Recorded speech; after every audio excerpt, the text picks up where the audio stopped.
चलिए लिमिट या फिर limiting value of a function at A point है। इसमें सबसे पहले आप देखें कि indeterminate forms,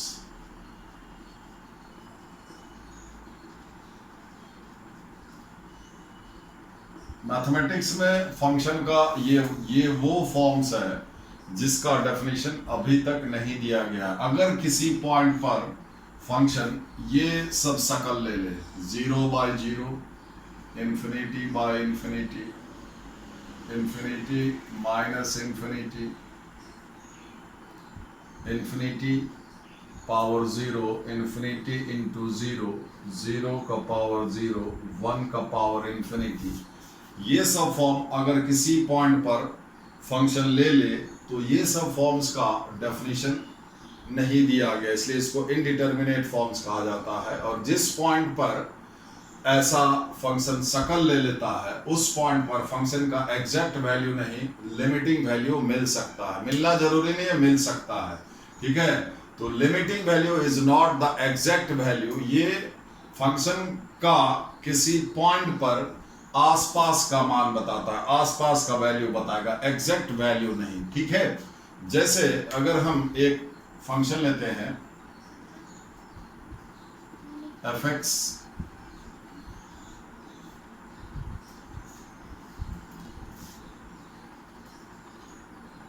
at x equal to 5, x equal to 5, fx takes the form 0/0। अब इस शकल में अब 0 में 0 से डिवीजन अलाउड नहीं। ये घटना कब हो रही है? जब x की जगह पर आप 5 डालते हैं, एग्जैक्टली 5 डालेंगे। f5 is not defined at x equal to 5। अब अगर हम ऐसा करें कि x इक्वल टू 5 नहीं लें, चूंकि इसमें एक फैक्टर x माइनस 5 आ रहा है, x minus 5 into x plus 5 ये लिखाएगा, तो x इक्वल टू 5 होने से x माइनस 5 0 हो जा रहा है, और x माइनस 5 नीचे भी है और x माइनस 5 ऊपर भी आ जा रहा है, तो वही चीज 0/0 हो जा रहा है, ठीक है। तो अगर if x is not equal to 5, rather x is very close to 5, 5 ना हो, 5 के बिल्कुल ही करीब हो, इसी को लिखते हैं that is x tends to 5। पढ़ते ऐसे हैं x tends to 5, x is very near to 5, that is इसका अर्थ हुआ कि अब x अगर एग्जैक्टली 5 नहीं है, 5 के करीब है, तो x माइनस 5 0 नहीं होगा, ठीक है। That is x is either slightly greater than 5 plus, or x is slightly less than 5, that is 5 minus, ठीक है। इसी को आप ऐसे भी लिख सकते हैं कि x equal to 5 plus h और 5 minus h, where h is negligibly small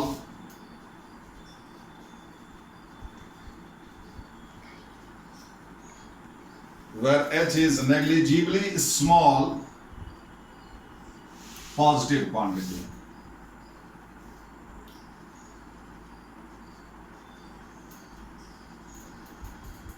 negligibly small मतलब ये इतना छोटा है कि that is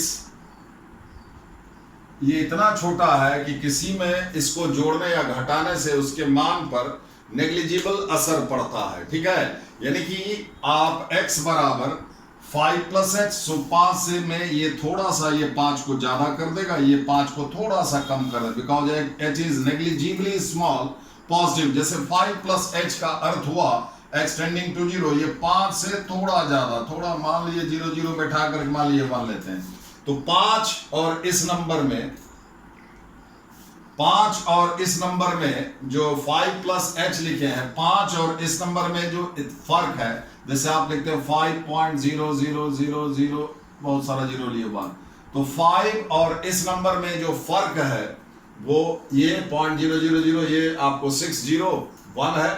इस अंतर को आप और चाहें तो और कम कर सकते हैं, इसमें और जीरो बैठा करके।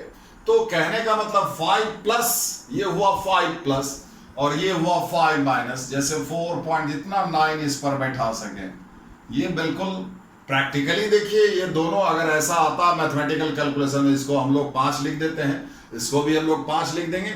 मतलब ये 5 प्लस और 5 माइनस का अर्थ हुआ ये प्रैक्टिकली 5 प्लस कोई नंबर नहीं लिखा जा सकता है, ठीक है। क्योंकि आप कहेंगे अगर ये नंबर 5 के बिल्कुल करीब 5 प्लस ये है तो इसमें और 2-4 जीरो बैठा करके तब 1 डालें, उसको भी ले सकते हैं, और 2-4 जीरो बैठा करके।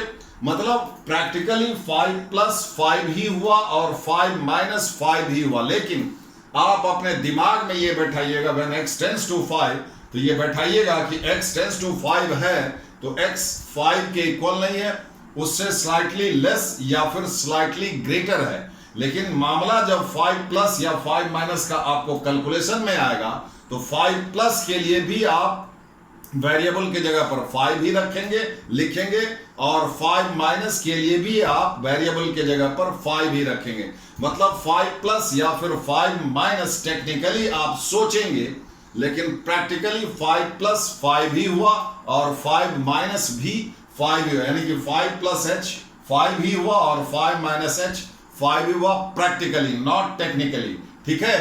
तो अगर इस फंक्शन में x का मान 5 नहीं रख करके 5 से थोड़ा कम या ज्यादा रखें तो जाहिर है x माइनस 5 अब 0 नहीं आएगा।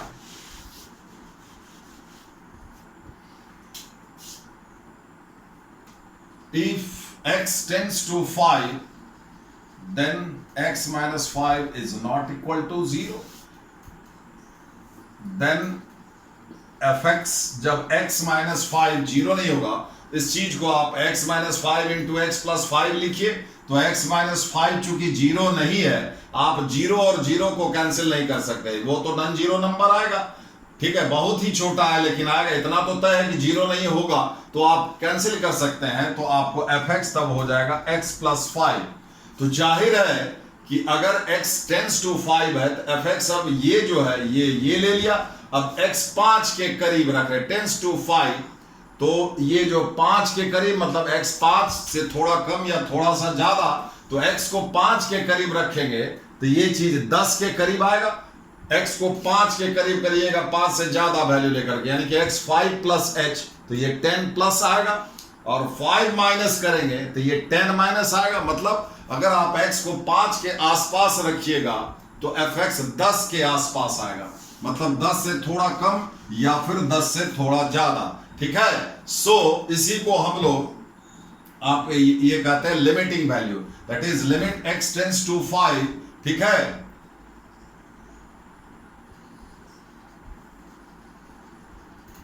When x tends to 5 then fx tends to 10। तो प्रैक्टिकली हम लोग fx tends to 10 मतलब 10 के आसपास रहता, मतलब x और 5 का अंतर आप जितना कम करेंगे fx और 10 का अंतर भी उतना कम से कम होता चला जाएगा, ठीक है। तो fx x को बिल्कुल 5 के करीब कर देंगे तो fx भी बिल्कुल 10 के करीब हो जाएगा। मतलब fx और 10 का अंतर, अगर आपको ये छोटा सा नेग्लिजिबली स्मॉल पॉजिटिव नंबर सोचिए तो fx और 10 का अंतर उस नेग्लिजिबली स्मॉल क्वांटिटी से भी स्मॉल कर सकते हैं। कैसे? By taking x sufficiently close to 5, ठीक है। तो मतलब fx और 10 का अंतर आप नेग्लिजिबली स्मॉल कर देंगे तो व्यवहार में हम लोग fx बराबर 10 लिख देंगे। तो अगर fx का मान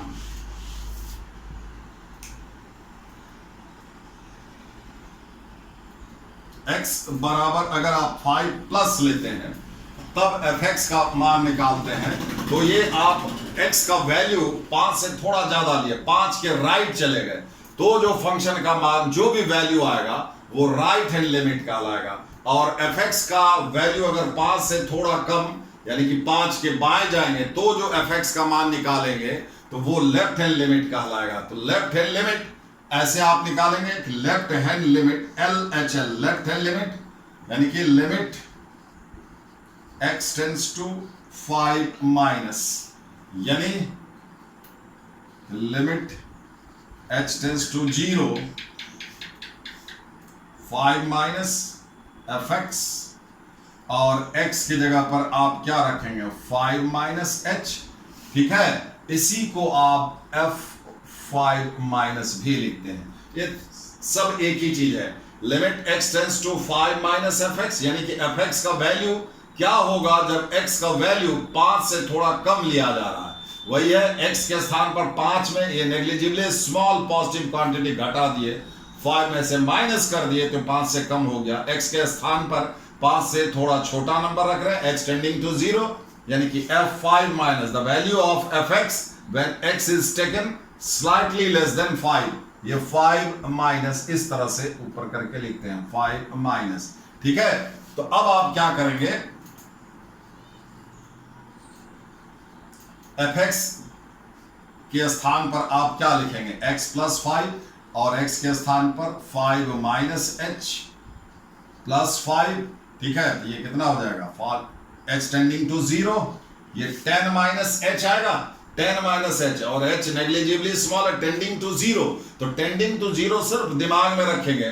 प्रैक्टिकली h टेंड्स टू 0 मतलब h के स्थान पर हम लोग प्रैक्टिकली हम लोग 0 ही रख देंगे। एक्चुअली ये 10 से थोड़ा कम आएगा, व्यवहार में हम लोग इसको 10 ही लिखेंगे। उसी तरह से right hand limit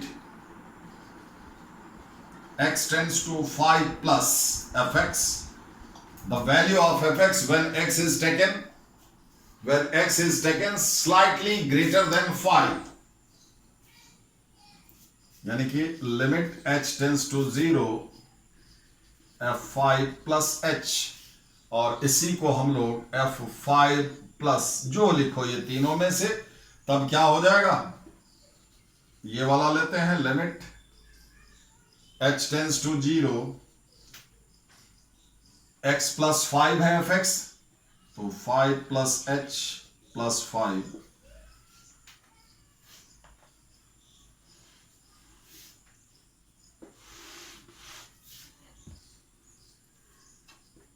limit h tends to 0, fx में x के स्थान पर 5 प्लस h प्लस 5, तो ये limit h tends to 0 10 plus h tending to 0, तो ये एक्चुअली 10 से थोड़ा ज्यादा आएगा, तो प्रैक्टिकली 10 प्लस मतलब 10 से स्लाइटली ग्रेटर नंबर, तो 10 से स्लाइटली ग्रेटर नंबर कोई नहीं जानता है, नहीं लिखा जा सकता है, ठीक है।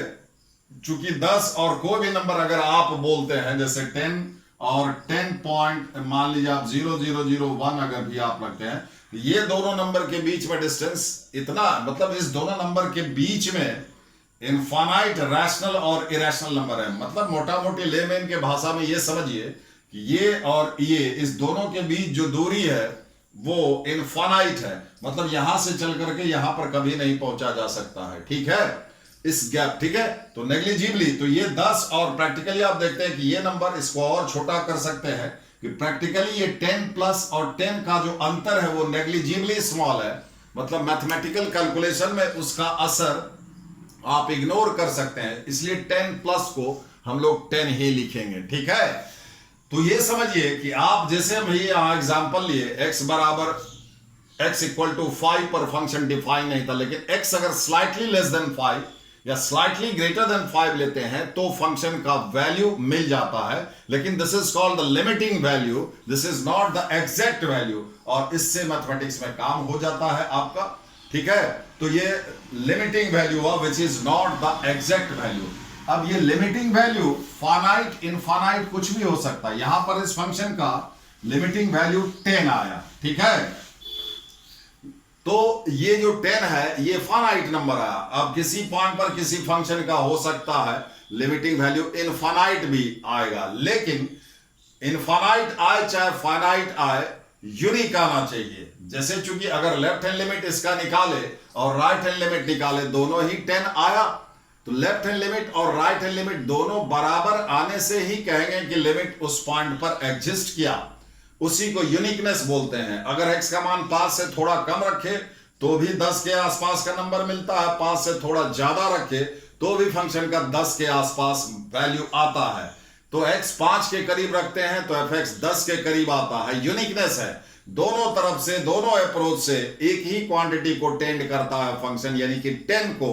ये हुआ यूनिकनेस। उसी तरह से अगर किसी पॉइंट पर फंक्शन का लेफ्ट अप्रोच करे या राइट अप्रोच करे, दोनों ही अप्रोच में या तो प्लस इंफिनिटी आए या दोनों ही अप्रोच से माइनस इंफिनिटी आए। अब ऐसा नहीं कि एक तरफ से प्लस इंफिनिटी और एक तरफ से माइनस इंफिनिटी, यानी कि लेफ्ट हैंड लिमिट और राइट हैंड लिमिट में अंतर आ जाए तो कहेंगे उस पॉइंट पर लिमिट एग्जिस्ट नहीं करेगा। ठीक है, तो लेफ्ट हैंड लिमिट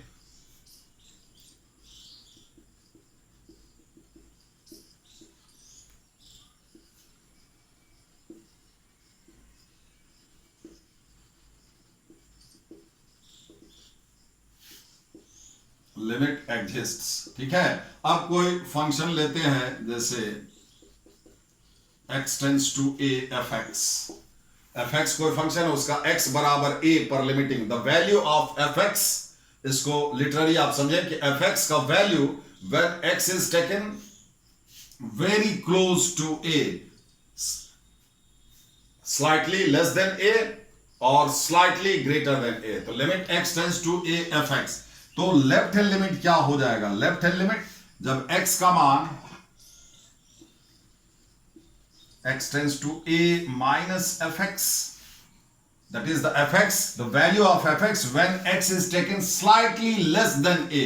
इसी को आप a में से x को जो है आप a से, x की जगह पर a से थोड़ा कम ले रहे हैं। ठीक है, तो इसको आप लिखें limit h tends to 0, x में x की जगह पर a से थोड़ा कम f a माइनस h, और इसी को आप ऐसे भी कर सकते हैं, f के आगे x लिखा हुआ था, x के जगह पर a से थोड़ा कम f a माइनस, या limit h tends to 0 f a minus h, या limit x tends to a minus f x। ये तीनों एक ही चीज हुआ। और right hand limit the value of fx when x is taken slightly greater than a, f a plus h, that is f a plus। ठीक है, तो if, यही चीज जो हम आप if f a minus equal to f a plus, then limit x tends to a fx exists। ठीक है, लेफ्ट हैंड लिमिट और राइट हैंड लिमिट अगर बराबर आता है इस पॉइंट पर, x बराबर a पर ये हुआ लेफ्ट हैंड लिमिट, x बराबर a पर हुआ ये राइट हैंड लिमिट। अगर लेफ्ट हैंड लिमिट और राइट हैंड लिमिट बराबर आता तब कहते हैं fx का इस पॉइंट पर x बराबर a पर लिमिट एग्जिस्ट करेगा। किसी पॉइंट पर लिमिट का एग्जिस्ट करना जरूरी नहीं है, अगर उस पॉइंट पर लेफ्ट और राइट लिमिट बराबर आया तो कहेंगे कि उस पॉइंट पर लिमिट एग्जिस्ट करेगा, अदरवाइज नहीं करेगा। ये बराबर नहीं आया तो नहीं करेगा। अब सीधा सा अर्थ है कि अगर किसी पॉइंट पर आपको पहले से पता है कि लिमिट एग्जिस्ट कर रहा है, ठीक है, x बराबर a पर fx का लिमिटिंग वैल्यू एग्जिस्ट कर रहा है, मतलब ये लिमिट एग्जिस्ट कर रहा है, तो जाहिर है इस पॉइंट पर लेफ्ट हैंड लिमिट और राइट हैंड लिमिट दोनों बराबर आएगा। तो आप दोनों निकालने का जरूरत नहीं है, या तो आप ये निकाल लें f a minus h, fx की जगह पर x का मान a से थोड़ा कम रख करके ये चीज निकाल ले, या कोई एक ही निकालना चाहिए। मतलब अगर आपको पता है कि ये लिमिट एग्जिस्ट कर रहा है तो x की जगह पर a माइनस h या फिर x की जगह पर a प्लस h, कोई एक ही आप निकालिए। और जिस पॉइंट पर लिमिट आपको चेक करना हो कि इस फंक्शन का इस पॉइंट पर लिमिट एग्जिस्ट कर रहा है कि नहीं, फिर आपको दोनों ही आपको निकालना होगा, और दोनों के इक्वल होने से ही लिमिट एग्जिस्ट करेगा। हम नेक्स्ट लेक्चर में आपको इससे रिलेटेड प्रॉब्लम लेंगे। ठीक है।